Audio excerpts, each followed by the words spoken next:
How is it going, YouTube? Most Sports Network here with a bit of a surprise video. We're talking college football on this beautiful Sunday morning here in Columbus, Ohio. I have not showered yet. I am still in my pajamas. I have my cereal here. I have frosted mini wheats today.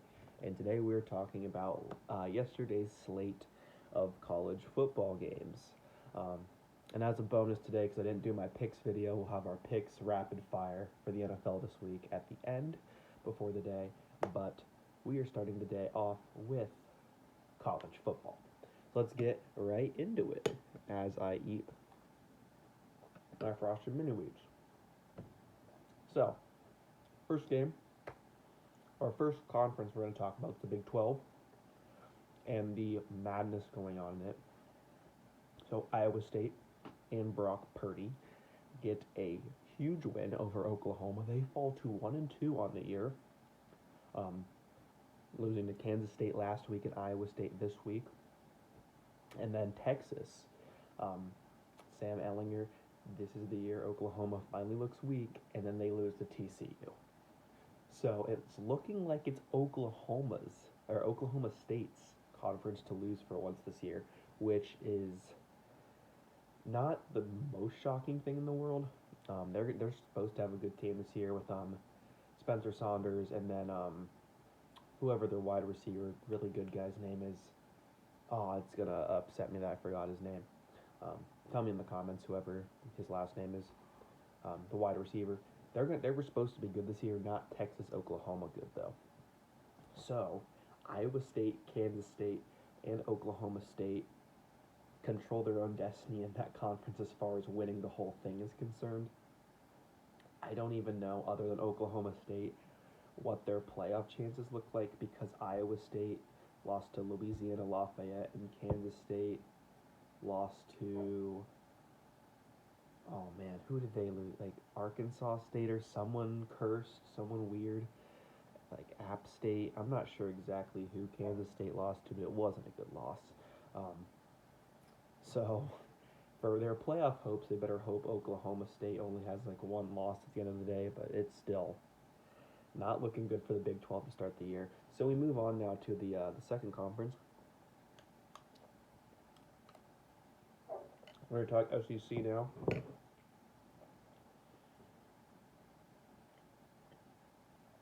So, Alabama in the West. It's them and everyone else. The only team to have not lost in the SEC West yet. And it's a really weird thing. LSU last week loses to Miss State, who turns around and loses to Arkansas this week, which is a really Mike Leach loss to be a ranked Mississippi State team and then turn around and lose to a team as bad as Arkansas. Auburn loses to Georgia in a horrible fashion. Ole Miss gets a win against Kentucky finally, but did lose last week. So everyone has a loss in the SEC West right now other than Alabama. And they looked pretty dominant against A&M, who also racked up their first loss this week. So Alabama's going to probably run the table in the West this year with Mac Jones. We'll see if Mac Jones is good enough to get them all the way as far as the playoff goes, but I think they'll probably run the table in the West. And in the East is a really interesting dynamic. So you have Florida and Georgia, two teams who people thought definitely would be really good this year. Georgia, new quarterback. Is JT Daniels eventually going to come in, or do they have their guy now? And in Florida, Kyle Trask looking really good so far, hooking up with Kyle Pitts. Looked really good against South Carolina this week.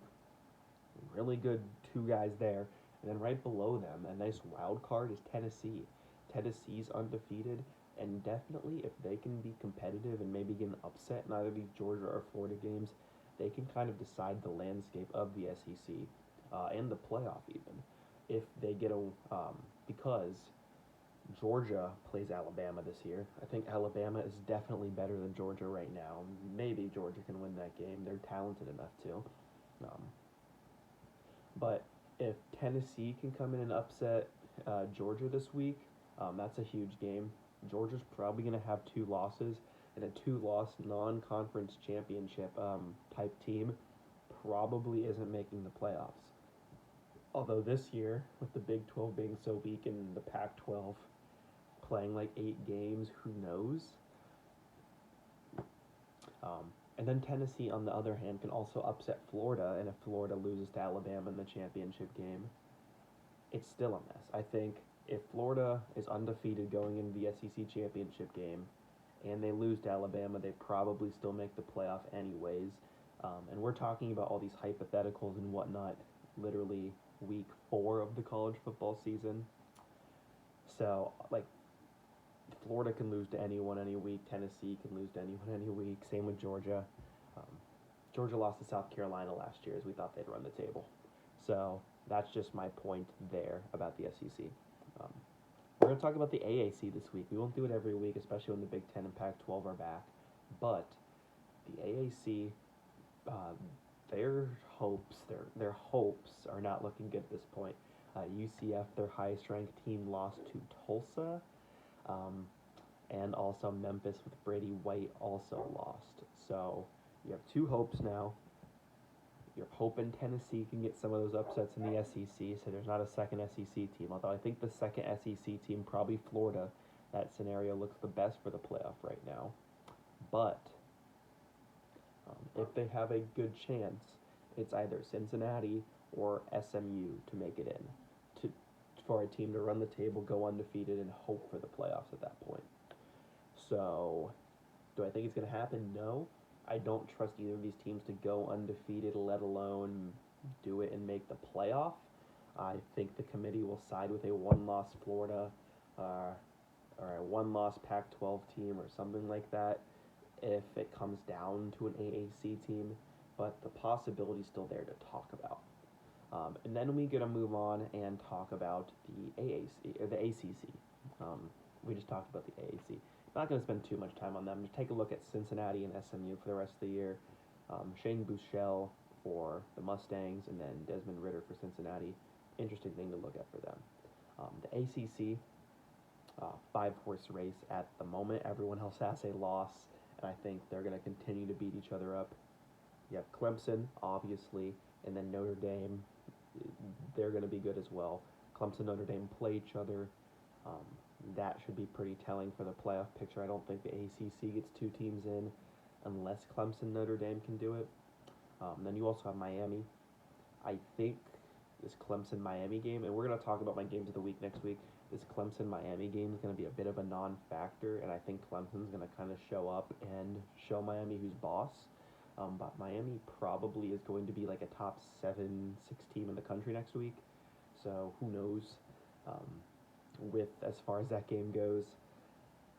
But Miami's another one of those like top 5 competitors, and then you have either Virginia Tech or UNC. Whichever team wins next week will probably stay in that conversation. North Carolina skips or they miss Clemson this year, so they really want to win this game. Because they have a chance, if North Carolina can get an upset against Notre Dame, they have a very good chance to go undefeated on the year. They do play Miami as well, and Miami is not a pushover by any means with D'Eriq King, but I think this game this week is going to be really telling, which segues me very well into my games of the week. We're going to start with UNC and Virginia Tech. 2 undefeated teams, both had struggles with COVID early in the season. I think this game bodes pretty well for the Tar Heels, who came off an almost upset from behind loss against Boston College this week. They held on. They won that game. I think Sam Howell's probably a better quarterback at the end of the day than Hooker for Virginia Tech. I think UNC probably gets this game done. I'm not really picking these games necessarily. I think UNC should be favored in it, but whoever wins is set up pretty well in the ACC as far as things are concerned. Maybe for an Orange Bowl berth, depending on how the playoffs go, though it's looking sort of like Notre Dame might be in that spot, because I don't know if Notre Dame's as good as Clemson. I don't know if they're good enough to make the playoffs with 1 loss. So we'll see there. Next game, I have Oklahoma versus Texas, and not for the reasons you'd usually have them. This is like a playoff implicator sort of game, and neither of neither of these teams look like playoff teams right now, especially if Texas loses this game. They're probably both out of the playoff picture. So a huge game for Texas. They're playing for everything. Oklahoma, at this point, is just playing for pride. Like, Lincoln Riley's not going to lose his job at Oklahoma. He's a great coach. They're still probably going to win 9 games at the end of the year. But this is a very huge, important game for both these teams, just not for playoff implications. I think it's going to be a great game. Then we go to 2 of our other big games. So we have Florida A&M in the SEC. I think Florida probably wins this, given how rocky A&M looked against Alabama. But I think Alabama is a lot further ahead than Florida is. So we'll see with that game. This one's really key for Florida as far as running the table is concerned. Florida has A&M this week and LSU the next week. An LSU team they were competitive with last year, so I think that bodes well for them.